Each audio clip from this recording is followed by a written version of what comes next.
तो आज के वीडियो में हम देखने वाले हैं हमारे EMRS टीयर 1 एग्जाम के लिए NEP 2020 के कुछ इंपॉर्टेंट क्वेश्चन।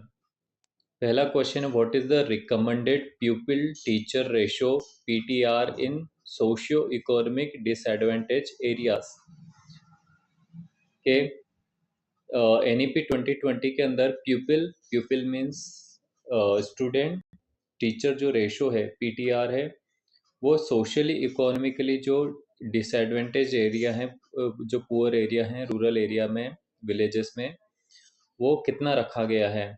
तो उसका आंसर है अंडर 25:1, मतलब 25 स्टूडेंट्स पर 1 टीचर होना चाहिए। अब ये क्यों रखा गया है कि smaller classes help provide personalised attention, कि स्टूडेंट्स जितने कम होंगे, छात्र जितने कम होंगे, टीचर जो है उनको उतना अच्छे से पढ़ा पाएगा, उतने अच्छे से टीचिंग को करवा पाएगा। क्वेश्चन नंबर 12 है, NEP 2020 recommends मल्टीलिंग्विज्म in school, how many languages should students ideally learn. कि NEP 2020 के अंदर रिकमेंड किया गया है मल्टीलिंग्विज्म, मतलब एक से ज़्यादा भाषाएं बच्चों को आनी चाहिए, बच्चों को सिखाई जानी चाहिए स्कूल में। तो कितनी लैंग्वेजेस जो हैं वो आइडियली बच्चों को स्कूलों में सिखाई जाएंगी। तो इसका उत्तर है 3। तो स्टूडेंट्स जो हैं should learn mother tongue, local language, regional language plus English.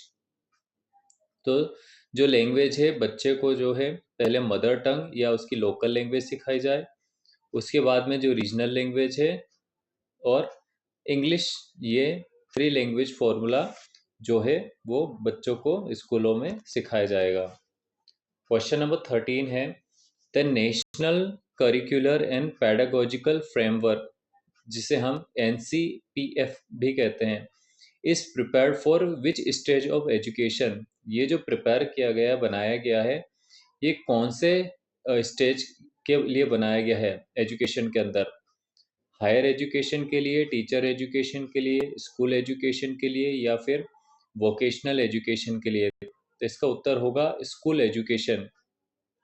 तो NCF जो गाइड्स है करिकुलम के लिए, पैडागोजी के लिए, फॉर होलिस्टिक स्कूल एजुकेशन, तो NCF गाइड करता है करिकुलम के बारे में कि करिकुलम क्या होना चाहिए, पैडागोजी क्या होनी चाहिए स्कूल के अंदर, जो होलिस्टिक एजुकेशन की हम जो बात कर रहे हैं।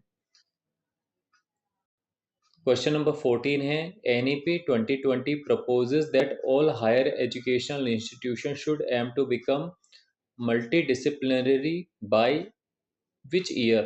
तो NEP 2020 में प्रपोज किया गया है, कहा गया है कि जितने भी बड़े हायर एजुकेशन के जो बड़े बड़े इंस्टीट्यूट है, स्कूल है, कॉलेजेस हैं, उनको मल्टी डिसिप्लिनरी होना चाहिए। मल्टी डिसिप्लिनरी मतलब को एक से ज़्यादा सब्जेक्ट्स या फिर उसमें पढ़ाए जाने चाहिए। तो ये जो टारगेट रखा गया है, ये कब का रखा गया है? तो ये टारगेट है 2035 का। अब इसका बेनिफिट क्यों है, क्यों रखा गया टारगेट? तो multi disciplinary institutes promote broader knowledge and skills.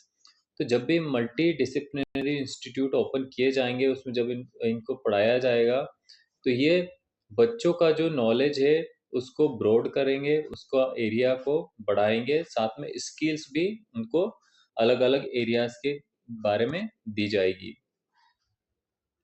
Next question है, विच mission under NEP 2020 focuses on foundational literacy and numeracy? NEP 2020 के अंदर वो कौन सा मिशन है जिसमें फाउंडेशनल लिटरेसी, न्यूमरेसी की हम बात करते हैं? ऑप्शन से PM ई विद्या, निपुण भारत मिशन, NETF, समग्र शिक्षा। उत्तर होगा इसका निपुण भारत मिशन जो है, जिसमें ensure FLN for the children up to grade 3। FLN का मतलब होता है फाउंडेशनल लिटरेसी, मतलब जो एक मिनिमम लेवल की जो लिटरेसी है और न्यूमरेसी है, जो मैथ्स है बच्चों को वो आना चाहिए। तो इसको मिशन को नाम दिया गया निपुण भारत मिशन, और ये FLN जो है बच्चों को ग्रेड 3 तक या कक्षा तीसरी तक ये दिया जाएगा। NEP 2020 recommends coding and programming to be introduced from which class? NEP 2020 में कोडिंग और प्रोग्रामिंग कौन सी क्लास से इंट्रोड्यूस करने की बात कही गई है? तो ये है क्लास 6 से। सो जो हमारा मिडिल जो क्लासेस होती हैं, जो क्लास 6 है, वहाँ से बच्चों को कोडिंग और प्रोग्रामिंग सिखाई जाएगी।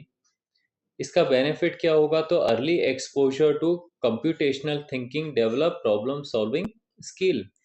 अगर बच्चों को ये एक्सपोजर छोटी उम्र में ही दे दिया जाएगा, छोटी क्लासेस में दे दिया जाएगा, तो इसका बेनिफिट होगा कि बच्चों में प्रॉब्लम सॉल्विंग स्किल्स है वो डेवलप की जा सकती है।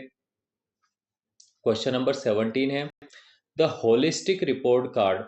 तो हमारे NEP 2020 में होलिस्टिक रिपोर्ट कार्ड की बात की गई है कि जो रिपोर्ट कार्ड है वो होलिस्टिक होना चाहिए। तो ये जो कॉन्सेप्ट है ये किससे जुड़ा हुआ है? इज एसोसिएटेड विद क्या only academic performance, academic plus curricular plus skills, या स्पोर्ट्स अचीवमेंट, या फिर अटेंडेंस रिकॉर्ड?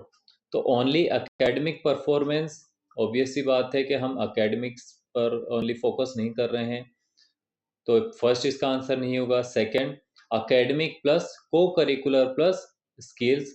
तो जी हाँ, हम जब होलिस्टिक एजुकेशन की बात करते हैं तो उसमें एकेडमिक भी आता है, एकेडमिक चीज़ें भी आती हैं, साथ में को करिकुलर एक्टिविटीज़ भी आती है, साथ में स्किल्स भी आती हैं। तो बी इसका करेक्ट आंसर है। स्पोर्ट्स अचीवमेंट ओनली नहीं होगा, अटेंडेंस रिकॉर्ड भी नहीं होगा, तो इसका करेक्ट आंसर होगा बी।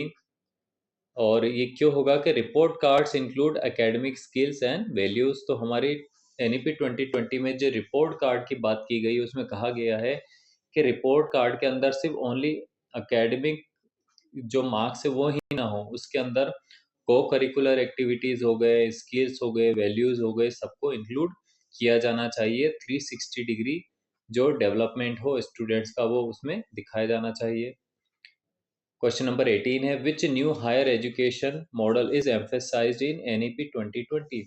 NEP 2020 में हायर एजुकेशन का कौन सा मॉडल बताया गया है, जिसको एम्फेसाइज किया गया है, जिस पर जोर दिया गया है? क्या सिंगल डिसिप्लिन स्पेशलाइजेशन की बात की जा रही है? तो बिल्कुल नहीं, ये तो अभी तक हम फॉलो करते आ रहे थे। क्या multidisciplinary undergraduate programmes की बात की जा रही है?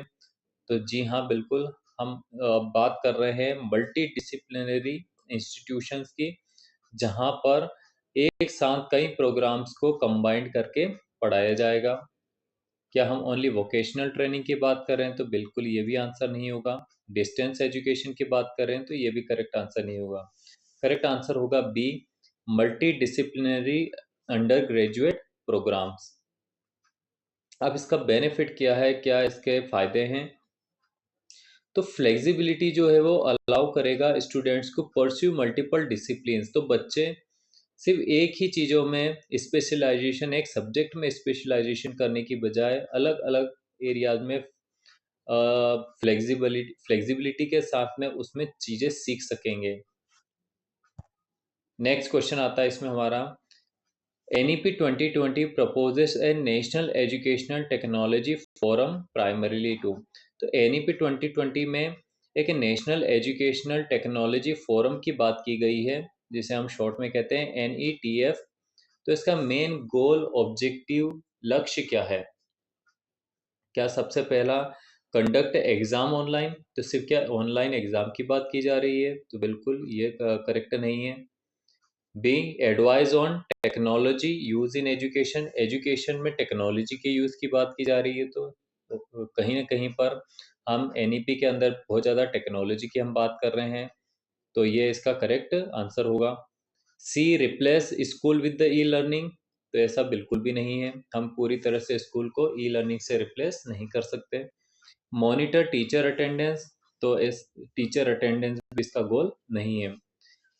अब NETF का बेनिफिट क्या है? तो NETF सपोर्ट करेगा डिजिटल लर्निंग को, इंटीग्रेशन और टीचर ट्रेनिंग को।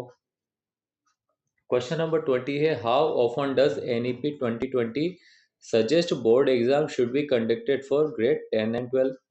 कि NEP 2020 के अंदर बोर्ड एग्जाम कंडक्शन की बात कब कब की गई है, कितनी बार होनी चाहिए, क्या एनुअली होनी चाहिए या ट्वाइस अ ईयर होनी चाहिए, 2 बार होनी चाहिए, या सिंगल हाई स्टेक्स एग्जाम होनी चाहिए, मॉड्यूलर असेसमेंट होने चाहिए, या मंथली एग्जाम्स होनी चाहिए। तो इसका करेक्ट आंसर है सिंगल हाई स्टेक्स एग्जाम। तो एक बड़ी exam single high stake exam होनी चाहिए, साथ में मॉड्यूलर असेसमेंट, इसमें मॉड्यूलर असेसमेंट भी होना चाहिए। तो मॉड्यूलर अप्रोच जो होगी वो रिड्यूस करेगा स्ट्रेस एंड इन्हेंसेस अंडरस्टैंडिंग को भी ये इंक्रीज